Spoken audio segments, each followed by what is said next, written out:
नमस्कार, मैं स्नातक स्तरीय परीक्षा में चयनित छात्रा मनीषा चुफाल हूँ। जैसा कि उत्तराखंड के हर एक व्यक्ति को अब पता चल ही चुका होगा कि पिछले हम कई महीनों से हम लोग जो है मानसिक रूप से ग्रस्त हैं और एक लड़ाई लड़ रहे हैं जिसका अंत जो है अभी तक दिखाई नहीं दे रहा हमें। और बेरोजगार होने के नाते हम आर्थिक स्थिति से ग्रस्त तो थे ही थे, लेकिन अब इतने मानसिक तनाव में जो है हम अपना जीवन व्यतीत कर रहे हैं कि जब हम पीछे मुड़ के देखते हैं तो हमें हमारे कई सालों की जो मेहनत है, तपस्या है, जो हमने अपने लोगों से दूर रह के, आइसोलेशन में रह के और कैसी कैसी परिस्थितियों में जो है हमने तैयारी की थी, वो चीज़ें याद आती हैं, पूरा फ्लैशबैक होता है। उसके बाद अगर हम आगे देखने की कोशिश करते भी हैं तो हमें दूर दूर तक कुछ नजर नहीं आता अंधकार के अलावा। माननीय मुख्यमंत्री जी ने स्वयं ये कबूल किया है कि एसटीएफ ने काफ़ी अच्छा काम किया है, तो सेग्रीगेशन पॉसिबल है, ये तो हम सबको पता है। और सेग्रीगेशन पॉसिबल होना भी चाहिए क्योंकि हमारे पास खुद लिस्ट है पूरे बच्चों की जिसमें 600 प्लस बच्चे जो हैं वो जिनका पुराने किसी एग्जाम में हुआ है या ऑलरेडी जॉब पर है। तो सेग्रीगेशन करना कोई इतना मुश्किल काम जो है वो लगा नहीं, ऐसा काफ़ी लोगों के द्वारा हमें पता चला है और अखबारों के माध्यम से हमें पता चलता है कि 80% जो है जांच पूरी हो गई है। और मतलब फिर भी हम लोग जो है आस लगाए हुए बैठे हुए हैं कि एक दिन जो है उत्तराखंड की इस धरती पर न्याय होगा और मेहनत और ईमानदारी से चयनित जो अभ्यर्थी हैं उनको उनका हक मिलेगा, उनको उनकी मेहनत का फल मिलेगा नियुक्ति के रूप में। लेकिन अगर न्याय समय पर ना मिले तो वो न्याय कहलाएगा कैसे?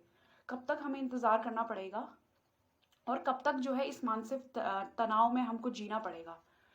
उसके बाद अगर हम देखें कि माननीय मुख्यमंत्री जी ने कहा था कि हम जो है विधिक सलाह ले रहे हैं, तो कोई ना कोई सॉल्यूशन निकलना ही चाहिए इसका। आप अपने पड़ोसी राज्य यूपी को देख सकते हैं, जहाँ पे लेखपाल की भर्ती है और एसआई की भर्तियां जो अभी हुई हैं, जिसमें 15,000 लोगों में जो है संदिग्ध पाया गया है, लेकिन फिर भी जो भर्ती परीक्षा है उसको आगे बढ़ाया जा रहा है। तो एक एग्जाम्पल जो है हम वहां से उठा सकते हैं। और हम वहीं तो थे, वहीं से ही उसी राज्य जो हमारा पड़ोसी राज्य है उसी से तो हम अलग हुए थे।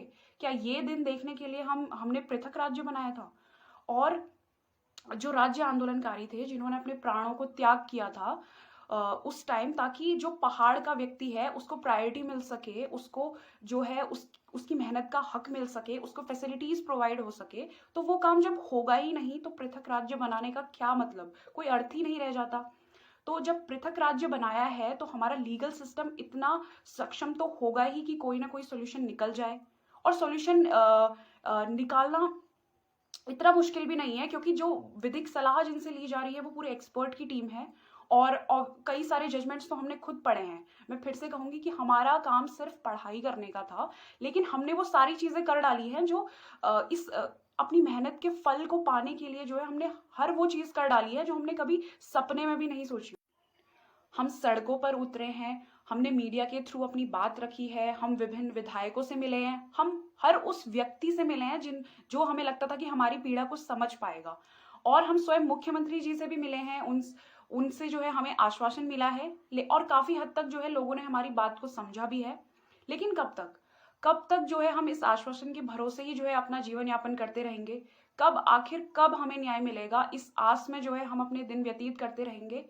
तो ये जरूरी है कि हमें समय पर न्याय मिल सके, क्योंकि अगर आपको सिस्टम को चेंज करना है तो आपने चीजें बदलनी ही पड़ेंगी। आज तक जो है भर्ती परीक्षा रद्द होती आई हैं और आगे भी अगर यही चलता रहा तो फिर सिस्टम बदलने का मतलब क्या है? जब इस राज्य के युवा को ही जो है न्याय अगर नहीं मिल पाया, मेहनत और ईमानदारी से चयनित छात्र को अगर न्याय नहीं मिल पाया, तो पूरे सिस्टम को चेंज करने का मतलब क्या रह जाएगा?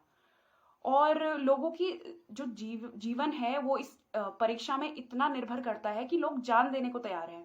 तो आप समझ सकते हैं कि हम कितनी पीड़ा से गुजर रहे हैं और अपने माता पिता को देखकर जो है हमारी पीड़ा और भी बढ़ जाती है। त्योहारों का समय चल रहा है लेकिन बिल्कुल नीरसता है त्योहारों में। हमें जो है त्योहारों का अस्तित्व खत्म हो गया है हमारे लिए। हमारे त्योहार तो तभी होंगे ना जब हमारी जो लाइफ है वो सुधरेगी। लेकिन वो मौका हमें मिलता नहीं। इतनी मेहनत करने के बाद भी जो है आज हम आस लगाए बैठे हैं कि कभी तो हमारे साथ न्याय होगा। तो जो भी निर्णय हो, वैसे हम चाहेंगे कि निर्णय जो है हमारे पक्ष में ही हो, क्योंकि हमने इतनी मेहनत की है, सिर्फ एग्जाम निकालने की मेहनत नहीं की है, उसके बाद जो इतनी अपनी बात रखने की, इतनी लड़ने की जो है, उसके लिए बहुत शक्ति चाहिए, और वो शक्ति हम ऑलरेडी जो है प्रदान कर चुके हैं, तो उसका फल हमें मिलना जरूरी ही है।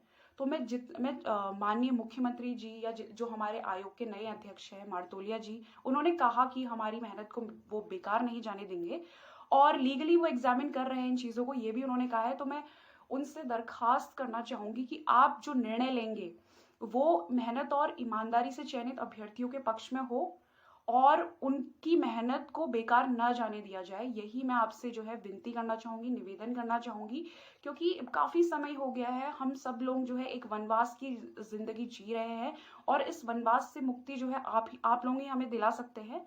कुछ ऐसा करिए कि लोग आपको याद रखें, और उत्तराखंड की तस्वीर बदलनी चाहिए, कुछ ऐसे कदम उठाइए।